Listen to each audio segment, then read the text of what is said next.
Oh, hi. My name's Don Cushing, and I live in Maine. Now, I'm very careful to say that I live in Maine as opposed to saying that I'm from Maine. Because when I came up here, I learned very quickly that Mainers are pretty particular about this whole idea of being from Maine. Apparently, you have to go back generations.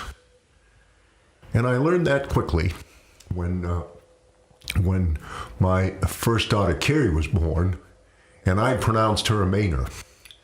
And my next door neighbor, who was truly a generational neighbor, kindly pointed out to me, she said, "Well, Don, just because your cat has kittens in the oven, don't make them muffins."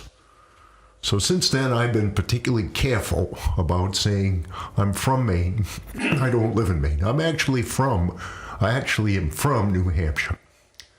Generations, I believe that my grandfather Patrick came over on the boat, and then he and Frances Weston had 12 children. And, one of them was my dad, and then he went on to have 5 kids, and I was one of them. We'll discuss more of that later. Well, I came up to Maine from Boston. I'd been going to college down there. In fact, I got a couple of degrees from Boston College. Makes me a double eagle. For all of that time, effort, and tuition, I had no marketable skills except that I paid part of my way through college by running dormitories there for BC. And so, in looking around for work, I found that there was a place in Gorham, Maine, University of Maine at Portland, Gorham at the time, that needed what they called a hall director. And so I wrote a letter to the residence life department, and sure enough, they saw this young man with all this experience, and they said, "We're going to hire him." I said, "Great. When can I start? What am I going to do?"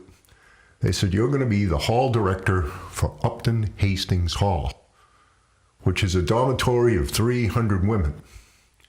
Suddenly it occurred to me that these Mainers are smarter than I've given them credit for. They're going to put me in charge of a dormitory with 300 women. Imagine that. I was delighted. I suppose someone asked me once, "Do you know what it's like to live in the land of plenty and go without?" Well, come to think of it, I do. So most of these women were from places like Presque Isle and Madawaska and Fort Kent and New Sweden and Limestone and places that none of us had ever heard of. And a good number of them had, this was their furthest trip south. And so they were some rambunctious and excited to be away from mom and dad. And it was my distinct privilege to help them matriculate, as they say. And so on this, I was there, I guess it was, I was there one weekend. And on that first weekend, Susie came knocking at my door, and she said, "Don, I'm locked out of my room." Well, first thing you learn about being a hall director is that if you have the master key, you have power. So I was about to exercise my power, and I said, "Well, I'll go on up and let you in." She says, "Well, that's not going to work." I says, "Why is that?" Well, apparently there is a security device that even in all my times of running dormitories, I hadn't learned about. It involves a quarter and what else? Some duct tape. That's right. So if you want a little privacy in your room, then what you need to do is go in there with your quarter, and then you put that quarter up against a lock mechanism, and then you strap it down with duct tape. And when somebody on the other side comes along with their key, whether it's a master key or not, it's just going to spin in the lock. Well, Susie had quartered her door, which is not a bad idea if you're in the room, but it causes somewhat of a problem if you're on the wrong side of a quartered door, and that's what happened to Susie. So I explained to her that now was her time for her first lesson in matriculation. And she went off not very happy. Well, about a half an hour later, I got a knock on the door from Susie's friend kindly informing me that I need not worry about Susie anymore. Of course, I hadn't really given Susie a second thought, but I politely said, well, that's good. I'm relieved. And I said, why not? She said, well, the fire truck's here. I said, excuse me. Now, you have to get a mental picture of Upton Hastings Hall. It's sort of like a U, and in the middle there's this courtyard. And Susie's room was on the third floor of Hastings, which was on the left-hand side looking out. And so in order to approach Susie's room with anything that remotely resembled a fire truck, one had to drive around over the grass and do some pretty careful maneuvering to get the truck positioned just right. Well, when I walked out the door, that was exactly what happened. So, sure enough, there was a man in a yellow coat, young man, walking down the ladder, and I greeted him at the step. I said, well, sir, can you help me with what's going on here? He says, oh, Susie was locked out of her room. My girlfriend. She called me up. I figured I'd help her out. And I looked at him somewhat puzzled. I said, I see. I said, do you know what they use these things for in Boston? He said, no. I said, to put out fires. Well, anyway, so that was my introduction to Portland, Maine. And here's a little song about that very place. I don't mind the rain, even when she hurts me. I can stand the wind when she's out of the northwest. All I know is you're the place that won't desert me. You're the one, you're the only one, the one that I love best.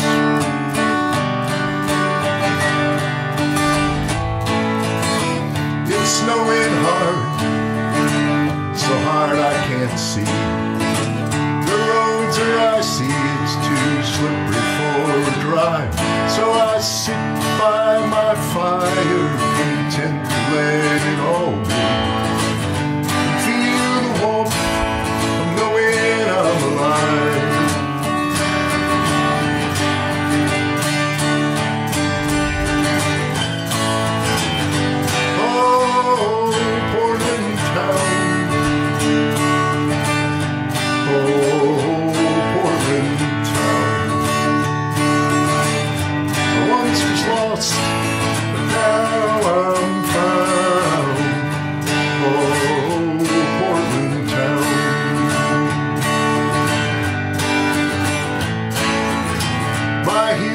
Clicking on the old stones of Exchange Street. My heart is beating with the rhythm of the day. There's a spring in the step of everyone that I meet. In this place we all seem to know our way.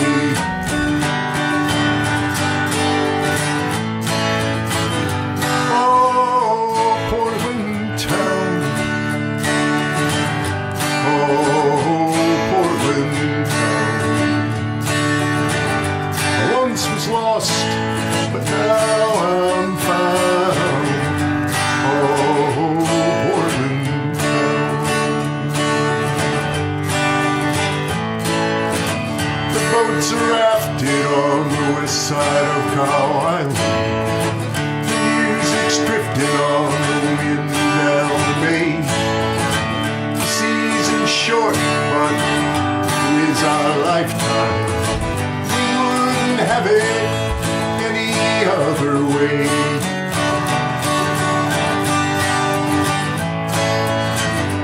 Oh, Portland town. Oh, Portland town. I once was lost, now I'm found. Oh, Portland town.